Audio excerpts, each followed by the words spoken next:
so in the city for good reason. Okay. The walleyes are migrating out of the river, and I'm gonna make you guys walleye wizards with a lot of new techniques. You know, when you combine cities and rivers and lots of people, it creates an awesome opportunity for family fishing. What fun! Hey, enough jibber jabber. Let's go catch these babies.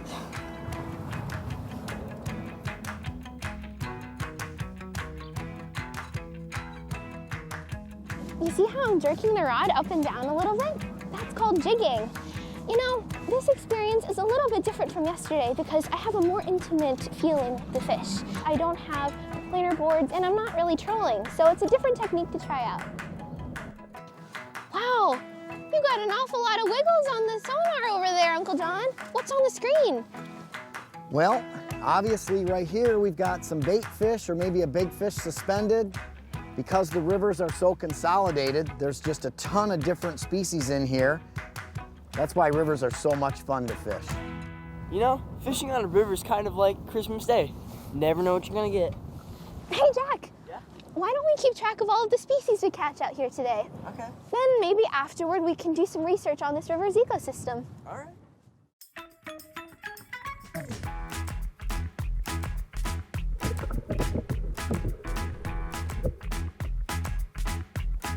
Nice and steady. So, what did I catch? This is a sheephead. Okay. This is the freshwater drum.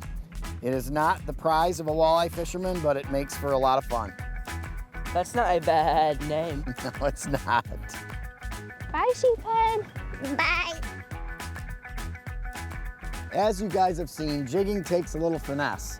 So we're gonna change it up a little bit, and we're gonna do some live bait rigging. Oh. So, What's live bait rigging? live bait rigging. So we're gonna use a single hook, and we're gonna thread a night crawler on there, and we're gonna pull that along the bottom. So that sinker will be dragging along, and the live bait back there will be swirling around, and it should be very effective. Hey, you hear that, little guys? Your time's a-coming. There's all kinds of bait you can use for walleyes, but there's none better than the old juicy night crawler. They love night crawlers.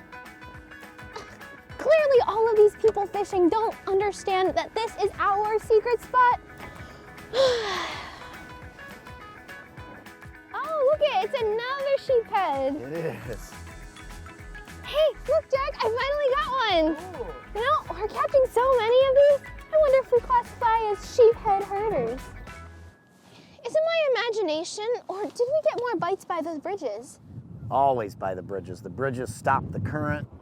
They hold the bait fish better. That's why you'll always see people fishing from shore and from boats by bridges.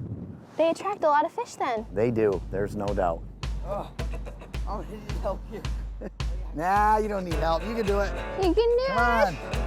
Come on, Jack. Yep, you got a good one. Oh, I almost got it. Oh, Giant cat. Oh, there you go. Oh, Nice gosh. fish. oh my gosh. That's a dandy. Oh my gosh. Holy cow. We got a big one. It's No, not it a is. walleye, but That is not a walleye. That is a channel catfish.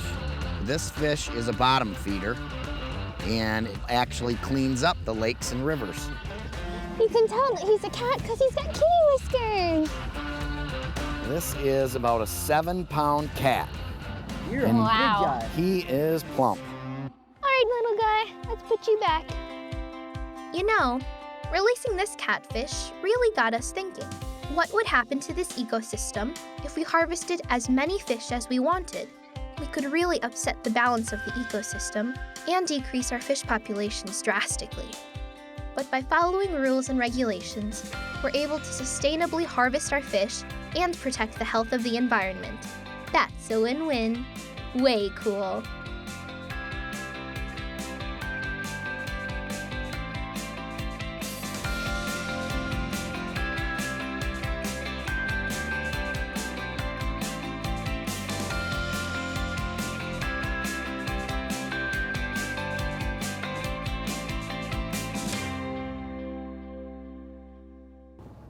Okay guys, I got a new technique for you.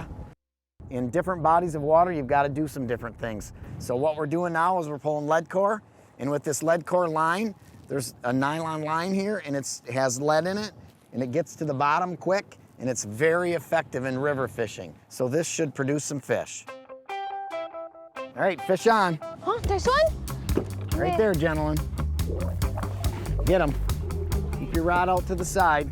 You know, Uncle John, I think this is a walleye because I think don't it is really too. feel any tension in the rod. Yeah, he's not really bucking you too hard, is he? Not really. There he is.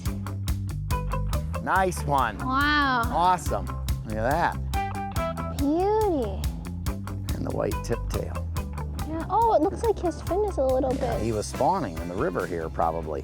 So he was working the rocks with his fin. We'll put him in the live well. Alrighty, in there he goes. All these different techniques and equipment are used for targeting specific species. Like, I don't know, catching walleye. Yeah, and this last technique led you to that walleye. Oh, lead, really? Oh, you're so funny.